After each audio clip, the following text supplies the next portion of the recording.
नमस्कार, मैं नेहा द्विवेदी और आप देख रहे हैं इन खबर। अभी हम बात कर रहे हैं प्रधानमंत्री नरेंद्र मोदी के पिछले साल 2022 में उन्होंने लाल किला पे जो भाषण दिया था और इस समय जो 2023 में वो भाषण दे रहे हैं, इसमें क्या कुछ खास है और पिछले साल उन्होंने किस किस उपलब्धियों के बारे में बात की थी, वीरांगनाओं के बारे में बात की थी और इस बार कैसे वीरांगनाएं हैं और देश में कितना डेवलपमेंट विकास हुआ है, इन सारी चीज़ों के बारे में बात किया है उन्होंने।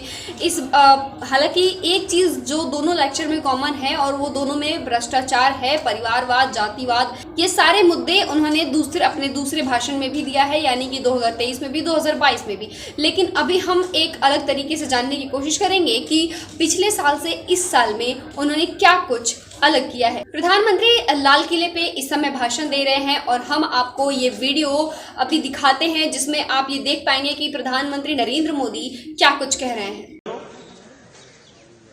विश्व कोरोना के बाद अभी तक उभर नहीं पाया।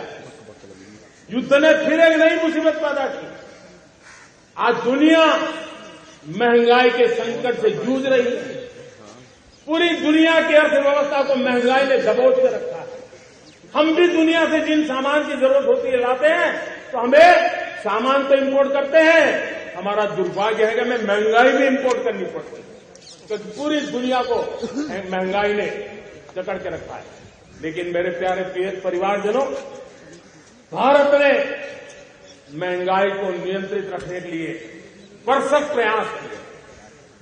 पिछले कालखंड की तुलना में हमें कुछ सफलता भी मिली है, लेकिन इतने से संतोष नहीं मान सकते। दुनिया से हमारी स्थिति अच्छी है, इतने बात से हम सोच नहीं सकते। मुझे तो मेरे देशवासियों को महंगाई की बोझ कम से कम हो, इस दिशा में और भी कदम उठाने हैं और हम उस कदम को उठा के रहेंगे। मेरा प्रयास निरंतर जारी रहेगा। मेरे प्यारे परिवारजनों, आज देश अनेक क्षमताओं को लेकर के आगे बढ़ रहा है और जब भारत ठान लेता है तो उसे पूरा करके जाता है। ये हमारा ट्रैक रिकॉर्ड कहता है।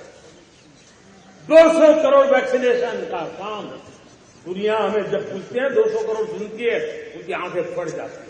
इतना बड़ा काम ये मेरे देश के आंगनवाड़ी वर्कर, हमारी आशा वर्कर, हमारी हेल्थ वर्कर, उन्होंने करके दिया। ये मेरे देश का सामर्थ्य है। 5G को रोल आउट किया। दुनिया में सबसे तेज गति से 5G रोल आउट करने वाला मेरा देश है।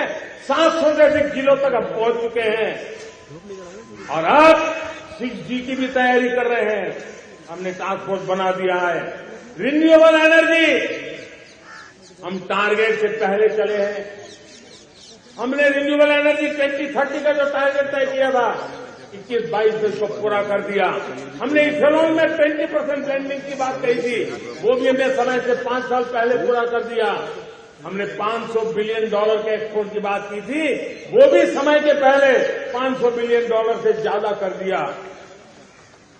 हमने तय किया, जो हमारे देश में 25 साल से चर्चा हो रही थी कि देश में नई संसद बने। पार्लियामेंट का कोई सत्र ऐसा नहीं था नई संसद के। ये मोदी है, समय के पहले नई संसद बना करके रख दिया। मेरे प्यारे भाई बहनों, ये काम करने वाली सरकार है, निर्धारित लक्ष्यों को पार करने वाली सरकार है। ये नया भारत है, ये आत्मविश्वास से भरा हुआ भारत है।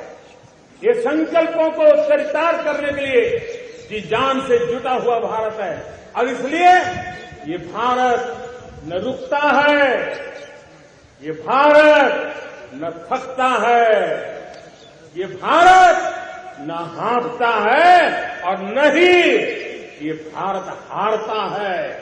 और इसलिए 2019 में परफॉर्मेंस के आधार पर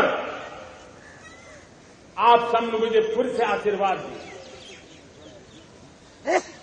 परिवर्तन का वादा मुझे यहां ले आया, परफॉर्मेंस मुझे दोबारा ले आया और आने वाले 5 साल अभूतपूर्व विकास के 2047 के सपने को साकार करने का सबसे बड़ा स्वर्णिम पल आने वाले 5 साल है। और अगली बार 15 अगस्त को इसी लाल किले से मैं आपको देश की उपलब्धियां, आपके सामर्थ्य, आपके संकल्प, उसमें हुई प्रगति, उसकी जो सफलता है, उसके गौरवगान, उससे भी अधिक आत्मविश्वास के सामने आपके सामने मैं प्रस्तुत करूंगा। और इसलिए मेरे प्यारे प्रियजनों, आज जब मैं अमृतकाल में आपके साथ बात कर रहा हूं, ये अमृतकाल का पहला वर्ष है। ये अमृतकाल के पहले वर्ष पर जब मैं आपसे बात कर रहा हूं, तो मैं आपको पूरे विश्वास से कहना चाहता हूं, चलता चलाता काल चक्र, चलता चलाता काल चक्र, अमृतकाल का भाल चक्र, चलता चलाता काल चक्र, अमृतकाल का हाल चक्र, सबके सपने, सबके सपने अपने सपने, सबके सपने अपने सपने, पनपे सपने सारे, सबके सपने अपने सपने, पनपे सपने सारे, वीर चले, वीर चले, वीर चले, वीर चले, चले युवा हमारे, वीर चले, वीर चले, चले युवा हमारे, नीति सही, नीति सही, रीति नहीं, नीति सही, रीति नहीं, गति सही, गति सही, राह नहीं, गति सही, राह नहीं। चुनो, चुनो चुनौती, चुनो चुनौती सीना तान, चुनो चुनौती सीना तान, जग में बढ़ाओ देश का नाम, चुनो चुनौती सीना तान, जग में बढ़ाओ देश का नाम। मेरे प्यारे परिवारजन, हिंदुस्तान के कोने कोने में बैठे हुए मेरे परिवारजन, दुनिया के कोने कोने में जाकर के बसे हुए मेरे परिवारजन, आप सबको आजादी के पावन पर्व की फिर एक बार मैं बहुत बहुत शुभकामनाएं देता हूं। ये अमृतकाल हम सबके लिए कर्तव्य काल है। ये अमृतकाल हम सबको मां भारती के लिए कुछ कर गुजारने का काल है। फिलहाल के लिए बस इतना ही। और भी तमाम जानकारी के लिए देखते रहिए इन खबर। धन्यवाद।